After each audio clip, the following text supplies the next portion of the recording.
ringkaskan saja bahwa kedaruratan itu sudah saya pada titik atau pada tingkat di mana bukan hanya menjadi ancaman ya, darurat itu udah perlahan-lahan itu sudah menghancurkan. Kita sedang hancur ya. Evolusi dalam kehidupan kita berbangsa, bernegara, sosial dan budaya itu evolusinya itu sudah cukup parah.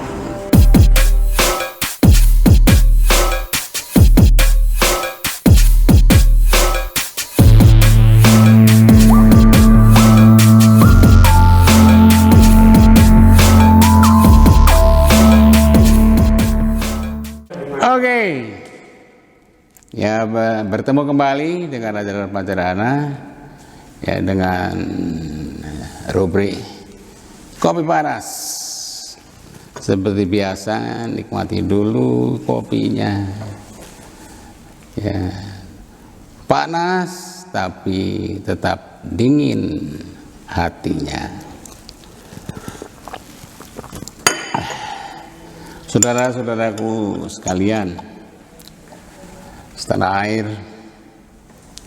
yang dilindungi oleh Allah mendapatkan berkah dan rezekinya, dan semoga kita bersama selamat dunia akhirat, selamat untuk tetap bertahan sebagai manusia sampai sebagai bangsa ya, karena memang banyak tantangan, dan saya kira tantangan-tantangan yang sekarang kita harus hadapi itu sangat tidak kecil.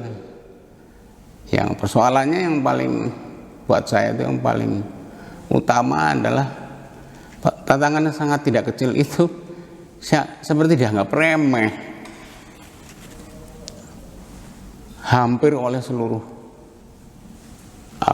bagian dari negeri ini. Orang sibuk aja dengan kegiatan atau hidupnya sehari-hari yang pragmatis itu kan, yang materialistis, bahkan yang hedonis. Itu terjadi di seluruh lapisan atas dan bawah itu. Mereka hanya sibuk dengan kegiatannya sendiri, dengan kebutuhannya sendiri, dengan keinginannya sendiri ya, sibuk dengan cara hidupnya sendiri, dan kadang-kadang tidak peduli sama sekali dengan orang lain, hanya peduli dengan jamaahnya sendiri atau kelompoknya sendiri ya, dengan puaknya sendiri dan yang lain-lain. Bahwa kita tuh sebenarnya harus disatukan itu oleh kenyataan kita sebagai sebuah bangsa, sebagai satu tanah air, oleh sejarah dan yang lain-lain. Itu kok kayaknya itu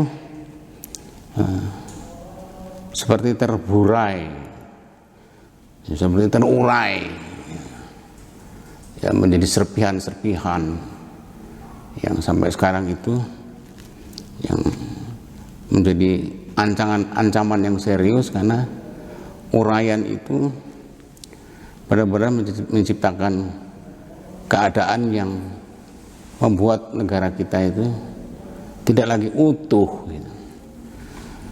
Ya, tidak mampu lagi mengutuhkan diri di dalam di dalam tekad, dalam cita-cita, dalam tujuan, dalam harapan dan yang lain-lain. Semua itu sudah dipecah-pecah oleh berbagai realitas baru, kenyataan baru ya, baik itu kenyataan teknologis ya, kenyataan ideologis, kenyataan ekonomis, kenyataan budaya dan yang lain-lain. Kita pecah-pecah gitu. Nah, saya kira kenyataan seperti itu yang tidak bisa sama sekali itu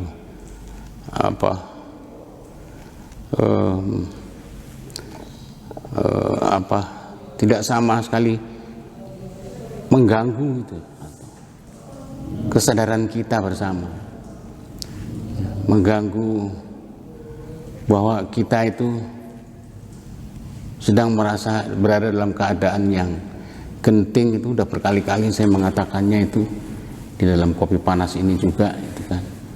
Ada krisis kepemimpinan dan yang lain-lain itu tidak ada sama sekali pihak yang melihat, terdorong atau mencoba menciptakan kesadaran atau bereaksi gitu secara positif gitu. Jadi menganggap itu persoalan yang remeh gitu. Kalau emang itu mereka itu punya argumen yang kuat bahwa itu adalah persoalan-persoalan yang tidak remeh, saya senang sekali kalau bisa mendapatkan tanggapan bahwa itu dianggap kecil, tidak penting atau remeh tadi itu. Padahal sebenarnya kalau menurut saya itu kan semua persoalan yang besar, fundamental, sangat tidak remeh. Tapi sekarang kita melihat kenyataan dalam kehidupan sehari-hari, ya, baik di rumah, jalan raya, rukun tetangga, mal-mal, parlemen dan yang lain-lain. Mereka sibuk dengan dirinya sendiri. Pada situasi yang sifatnya kolektif ya, yang sifatnya masif di antara kita semua itu, yang sebenarnya itu sangat menentukan dalam kehidupan kita bersama, mereka nggak peduli lagi. Nah, tingkatannya itu kan kalau saya udah ngomong dalam beberapa kesempatan itu udah pada tingkatan yang sangat kritikal gitu. Ya, sampai soal kepemimpinan, ya, tidak adanya wawasan, gagasan, tidak anggap remeh aja soal-soal bahwa itu penting sekali dalam kehidupan bersama gitu. Kehidupan bernegara, bertanah air itu dianggap remeh semua. Saya pada satu tingkat menurut saya itu saya harus membuat konstatasi ya, membuat pernyataan bahwa tingkatnya itu udah darurat sekarang. Kalau itu mau disebut dalam sinonimnya atau dalam padanannya itu darurat perang, sama udah. Kita darurat itu. Ya bisa dijelaskan, itu bisa berlembar-lembar. Bisa jadi satu buku atau berapa buku gitu. Ya kita ringkaskan saja bahwa kedaruratan itu udah saya pada titik atau pada tingkat di mana bukan hanya menjadi ancaman ya, darurat itu udah perlahan-lahan itu sudah menghancurkan. Kita sedang hancur ya. Evolusi dalam kehidupan kita berbangsa, bernegara, sosial dan budaya itu evolusinya itu sudah cukup parah. Evolusi seperti yang terjadi pada zaman Romawi atau di zaman Sandia Kalaning Majapahit atau di negeri-negeri atau di dalam sejarah ada kejatuhan-kejatuhan kerajaan atau kekuasaan-kekuasaan itu saya kira sedang terjadi di negeri ini dan orang nggak merasa bahwa itu darurat ya, darurat. Jadi kalau orang kayak misalnya harus dibawa oleh ambulans ya kan ya, emergency dibawa ke ruang rawat darurat, itu berarti harusnya ya dia harus mendapatkan treatment ya yang spesial, spesifik gitu. Kalau tidak ya lewat, dia bisa mati. Nah begitulah riwayat negeri ini. Bisa jadi kita merasa hidup terus gitu, tapi ternyata pada kenyataannya secara substansial, secara esensial kita udah mati sebagai manusia, sebagai bangsa bahkan, atau apalagi sebagai negara, mati. Nah itu indikasinya banyak sekali, terlalu banyak kalau diuraikan.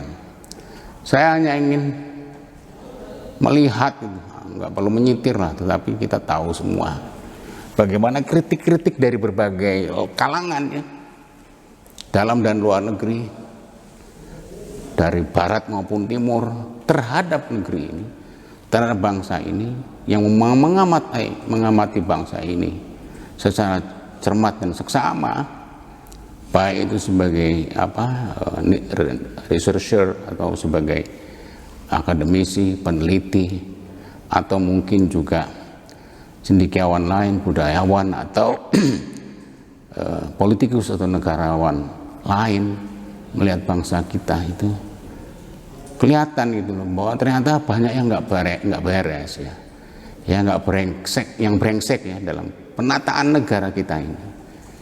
Dan bagaimana negara kita itu bisa berjalan secara baik, secara normal, sesuai dengan keinginan dan kenyataan, sesuai dengan harapan dan tujuan gitu. Nggak normal gitu semua itu. Ya kan? Kritik-kritik itu misalnya yang dilancarkan oleh saudara kita nyebutnya sebagai tetangga. Kalau saya menyebutnya sebagai bagian atau rumpun kita itu, ya itu sebenarnya saudara kita, teman-teman di Malaysia itu loh. Ya, para seniman, budayawan, politikus ya, sampai ke pelaku bisnis itu kan banyak melakukan kritik ya dalam realitas hidup bangsa kita ini. Ada kritik ya tentang kepemimpinan presiden kita sebelumnya gitu kan, yang dianggap bukan menjual negara tapi justru menghancurkan negara ini gitu kan. Ada kritik dari ekonom Malaysia gitu. Ya, beberapa lah. Yang terakhir itu yang saya kira cukup penting itu adalah kritik yang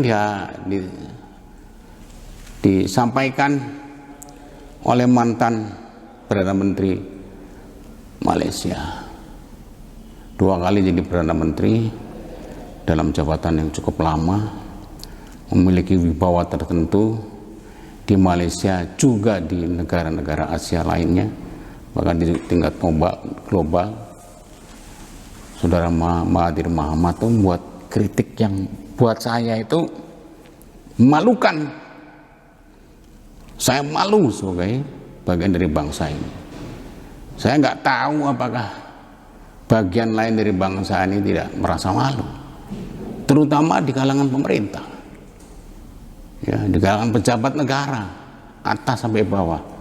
Apa tidak malu dengan kritik yang disampaikan oleh Mahathir itu, bahwa pendidikan kita itu levelnya sekarang itu berada pada titik yang nadir, tidak melahirkan apapun inovasi, ya, kemampuan akademik, saintifik, prestasi apa itu, prestasi pendidikannya itu sangat rendah di matanya Mahathir. Artinya dia punya standar untuk mengatakan itu di negerinya sendiri atau di negeri lain, entah itu Korea, Thailand, India atau Jepang. Dan kita dianggap di bawah atau jauh di bawah standar itu.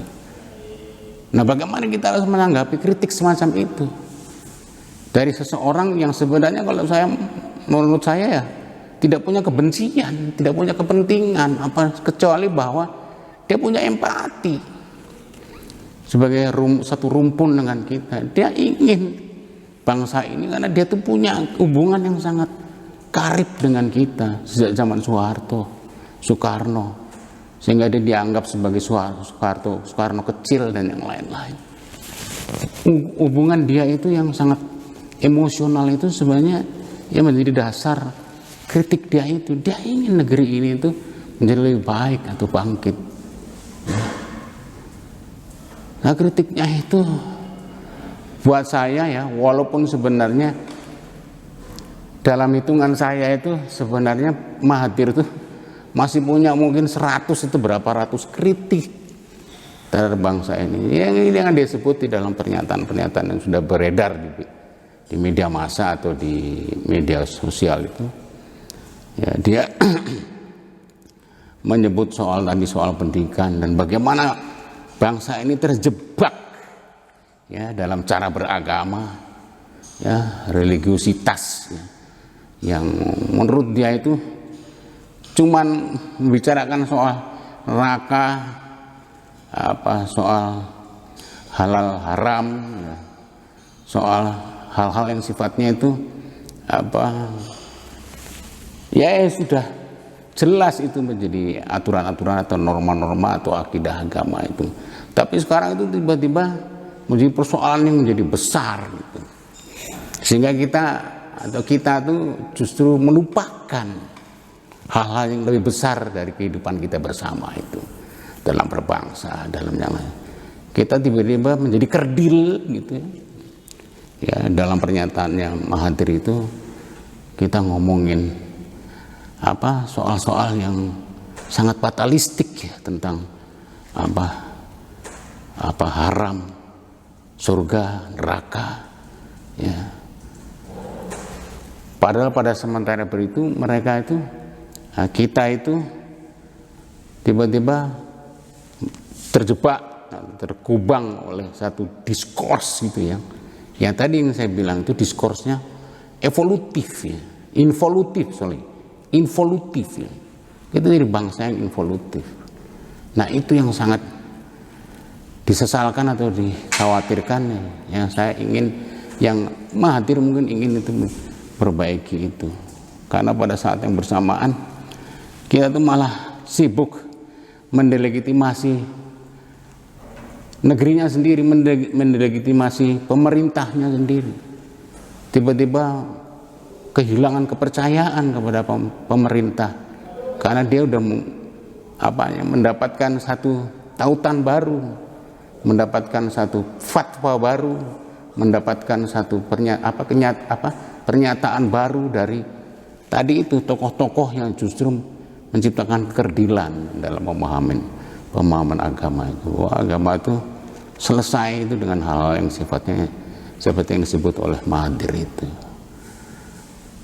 Artinya Mahathir itu sebenarnya sedang bicara tentang hal-hal yang paling fundamental dalam negeri kita, yaitu dalam mentality, dalam mentalitas diri kita ini, di kemanusiaan dari orang Indonesia itu ya, yang dibangun oleh pendidikan dan yang lain-lain, oleh kebudayaan dan yang lain. Itu kita tuh mengalami semacam tadi itu kekerdilan itu, kekacauan atau kehancuran di dalam diri sendiri itu yang perlahan-lahan, yang involutif itu. Nah, bagaimana kita menjawab itu? Tidak ada satu orang pun yang memberikan jawaban. Tidak ada satu orang pun yang bisa menjelaskan dengan baik, berargumen atau membela diri kita sendiri, membela bangsa ini, membela negeri ini, membiarkan kritikan itu biasa udah angin lalu, kayak orang baru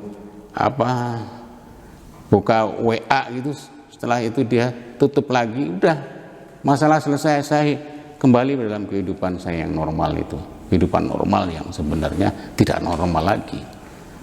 Jadi lewat begitu aja kritikan yang sangat bernas itu, bukan ya tidak bernas lah, tapi fundamental lah, ya, esensial dalam kehidupan kita tuh. Dan itu tidak mengganggu siapapun, tidak mengganggu parlemen, tidak mengganggu para elit, ya elit agama, elit bisnis, elit akademik dan yang lain-lainnya, nggak mengganggu, tidak mengganggu kabinet, bahkan presiden. Harusnya terganggu dong, menjadi koreksi kalau bisa dia, auto correction dan yang lain-lain.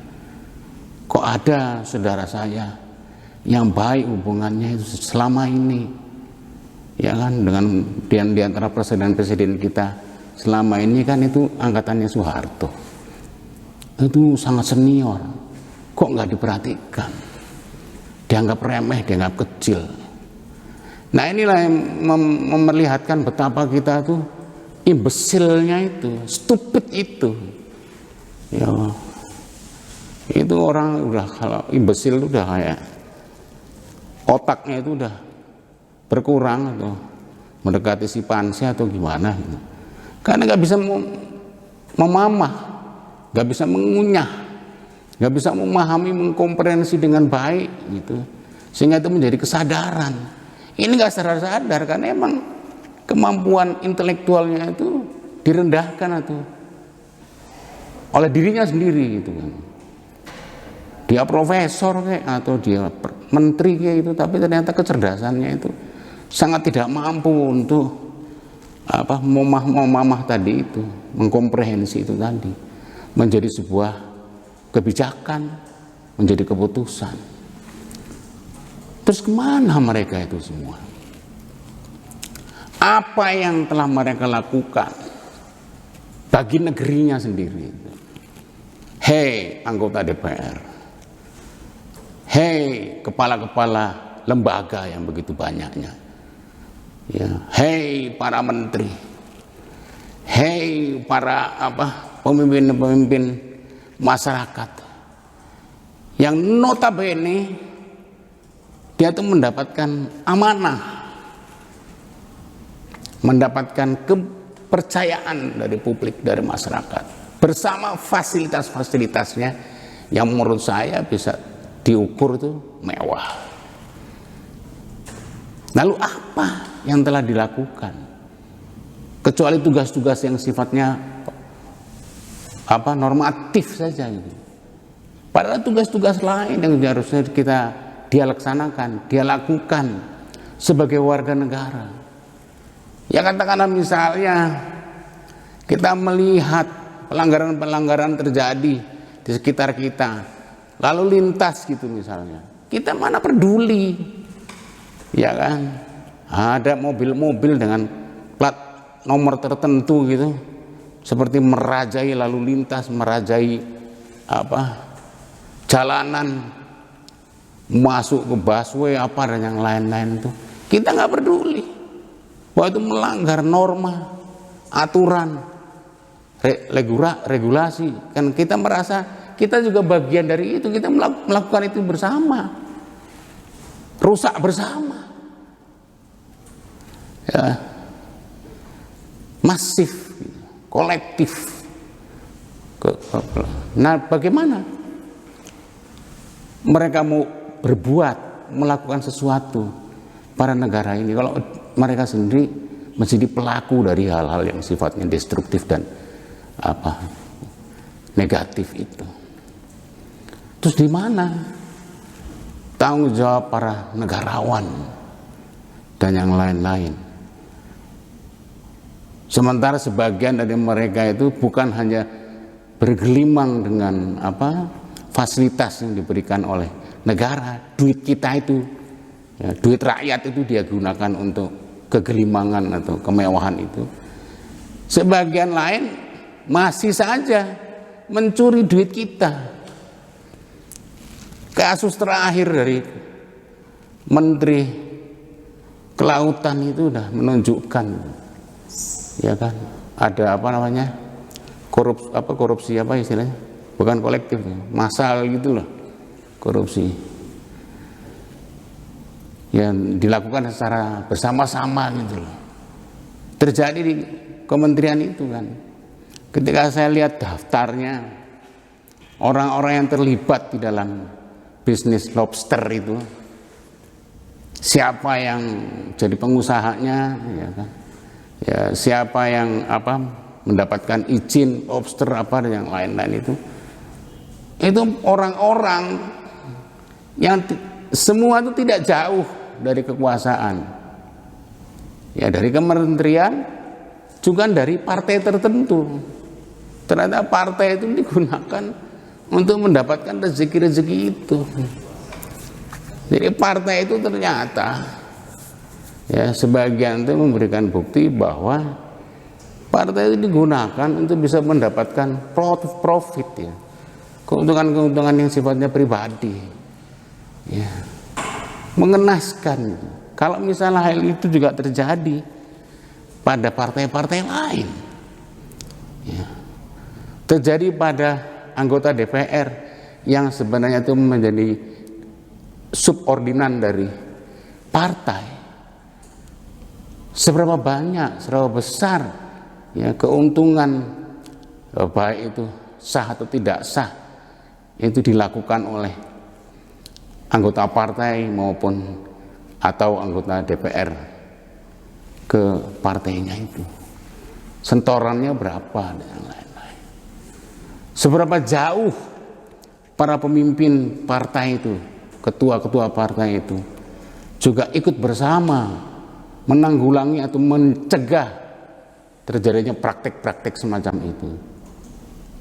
Apa justru mereka bagian dari kolusi, bagian dari konspirasi untuk menggerogoti atau merampas duit rakyat itu?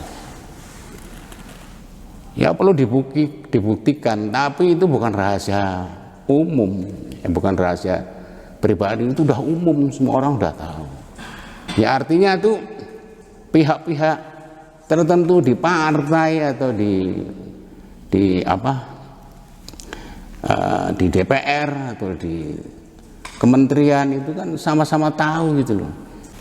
Nah, mau sampai kapan penggerogotan ini terjadi, pengeroposan ini terjadi, sampai kapan evolusi itu benar-benar itu tadi itu merusak sendi-sendi utama dari kebangsaan kita. Apa yang telah dilakukan oleh negara, ya, seberapa jauh efektivitas misalnya KPK dan yang lain-lain. Korupsi yang dilakukan oleh Menteri Kelautan itu jangan-jangan seperti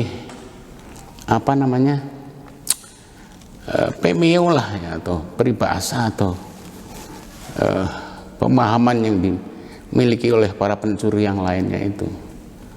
Ya kan? Kalau ada pencuri itu, ada koruptor yang ketahuan, itu cuman karena sial aja. Ya itu ya memberitahukan kepada kita tuh sebenarnya yang namanya korupsi itu udah yang bersifat kolektif itu udah terjadi. Yang ketahuan aja sial, tapi secara masif ya mayoritas mungkin dia melakukan hal yang sama. Nah, sampai kapan negeri kita seperti itu? Sampai kapan ya kita memahami kedaruratan itu? Itu darurat. Sebenarnya kedarurat secara multidimensional. Ketika saya ngomong soal pendidikan, agama, itu kebudayaan, itu darurat. Jadi negara itu sebenarnya dalam keadaan darurat.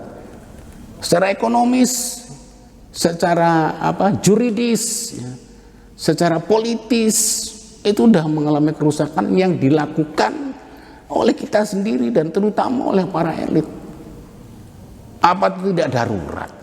Kalau itu bukan hanya menciptakan ancaman, tetapi udah benar-benar itu mengerosok, mengkeroposi negara ini, bangsa ini, tanah air ini, sejarah ini, tanggung jawab bangsa kita ini di masa depan dibikin keropos oleh mereka sendiri. Lalu mau sampai akhirnya bagaimana? Kita mengharapkan itu berakhir dengan baik, tapi kalau kenyataannya berakhirnya malah ancur-ancuran, bagaimana? Kita kehilangan identitas, kehilangan kenyataan diri sendiri, kita kehilangan bagaimana cara kita itu mengaktualisasi diri dalam berbagai kesempatan, dalam berbagai dimensi. Udah selesai. Kalaupun kita tetap berdiri sebagai bangsa, sebagai negara, ya itu hanya sebagai zombie-zombie saja yang merasa hidup, tapi sebenarnya dia mati ruh dan jiwanya. Nah, apakah kita ingin mencapai atau mengakhiri hidup kita dalam situasi yang seperti zombie itu? Oh, betapa mengerikan. Ya. Ketidakpedulian ini atas daruratan ini. Anda mungkin punya tafsir lain tentang darurat itu. Kalau saya bersekukuh teguh itu mengatakan bahwa itu memang situasinya lebih dari krisis, ya darurat. Ya, saya pernah bicara mengenai call of the nation, bagaimana pemimpin bangsa ini harusnya berteriak, meminta, ya kan, memerintahkan kepada bangsa ini sebagai kepala negara untuk berbuat secara kuat, secara adekuat. Ya begitulah. Ya apa yang bisa saya sampaikan, sebenarnya terlalu banyak dimensi ya, terlalu banyak hal. Tapi ya kira-kira intinya, mungkin salah satu intinya bisa Anda tangkap bersama itu. Ya kalau misalnya kita tidak bisa melawatkan ini, saya kira kita tidak bertanggung jawab pada generasi kita berikutnya. Kita tidak bertanggung jawab pada sejarah. Kita tidak bertanggung jawab pada founding fathers, orang yang telah melahirkan bangsa ini, negara ini dan yang lain-lain. Kita nggak bertanggung jawab pada kebudayaan kita yang ribuan tahun itu. Kita menjadi manusia yang benar-benar tidak punya adab, yang berada dalam nadirnya ini. Ya, konstatasi saya itu tadi saya nyatakan itu. Tentu saja saya memiliki tanggung jawab, saya bertanggung jawab mengenai itu. Ya kalau Anda tidak setuju silakan, tapi saya kira kita sama-sama, saya punya juga bukti-bukti mengenai itu. Jadi kalau misalnya Anda menganggap ini tidak urgent, tidak emergensial, tidak krisis, dan melihat kenyataan hidup kita tuh ya biasa-biasa aja, lumrah aja, udah berlangsung biasa gitu. Kita dagang, kita makan di mall, ya arisan RT gitu. Ya memang tidak banyak orang bisa melihat kenyataan itu dari atas kenyataan. Kita melihat beyond dari kenyataan. Enggak, kita cuma tahu bahwa kita tuh berada di daratan. Nah, di daratan itu kita nggak bisa melihat keluasan, nggak bisa melihat keseluruhan, nggak bisa melihat di mana nyatanya, esensinya, substansinya. Ya kita sibuk dengan hal yang sifatnya tadi yang saya bilang pragmatis, praktis, oportunistis, dan hedonis. Ya kalau kita mau terus menjadi bangsa yang seperti itu, Anda akan menerima nasibnya. Dan yang paling menderita dari situ adalah generasi muda. Sudah banyak bicara saya mengenai itu, betapa generasi muda itu menjadi korban yang paling mengenaskan dari kenyataan ini, dari perilaku para elit, perilaku dari the hell, perilaku dari para elit-elit kita yang hanya senang untuk mendapatkan promosi dan keuntungan-keuntungan pribadi saja. Mudah-mudahan ini bisa menjadi gahan, ya, mudah-mudahan bisa menjadi panggilan dalam diri kita bahwa ada sesuatu yang sudah diingatkan oleh banyak kalangan dalam negeri untuk kita harus mengubah realitas kita yang buruk itu. Semoga Allah memberkati kita, menyelamatkan kita. Ya, semoga Allah memberi kita hidayah, tidak hanya rezeki tapi juga pemahaman yang dalam untuk apa agama berperan, untuk apa dia menjadi satu pegangan hidup kita itu. Kalau cuma itu menjadi ukuran-ukuran seseorang itu kelihatan suci, soleh dan yang lain-lain, tapi pada sebenarnya dia melakukan tindakan-tindakan yang tidak berkenan dengan agama, seolah-olah saja. Jadi marilah, kalau boleh saya mengimbau, mari kita berubah, bergerak, dan kalau bisa bersama-sama mengubah ini semua di semua kalangan, mulai dari pemerintahan sampai rakyat kecil. Marilah kita bergerak, mudah-mudahan semua diridhoi. Terima kasih, sampai berjumpa kembali di kopi panas berikutnya.